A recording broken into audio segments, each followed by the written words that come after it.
السلام عليكم ورحمة الله تعالى وبركاته، متابعينا الكرام، متابعي قناة عالم الأسعار. يا رب تكونوا بخير وبصحة جيدة. ما تنسوش تشتركوا في القناة وتفعلوا زر الجرس. عاجل مفاجأة بشأن سعر الأرز اليوم الثلاثاء 10 ديسمبر 2024 في الأسواق.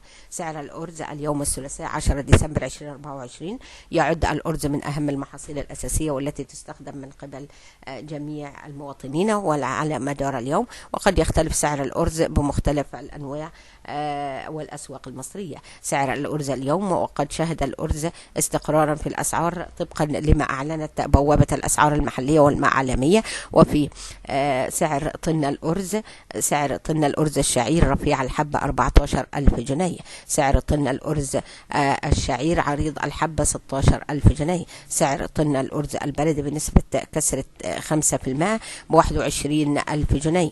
سعر طن الأرز البلدي بنسبة كسر 3% سجل 20,000 جنيه للطن.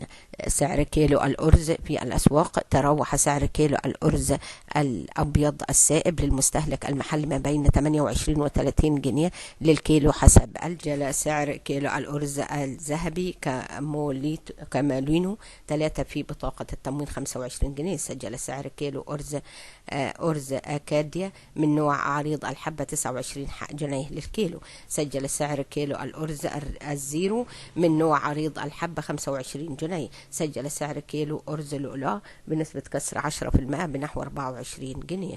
وبكده نكون قدمنا لكم مفاجأة بشأن أسعار الأرز اليوم الثلاثاء 10 ديسمبر 2024 في الأسواق. ما تنسوش تشتركوا في القناة وتفعلوا زر الجرس. والسلام عليكم ورحمة الله تعالى وبركاته.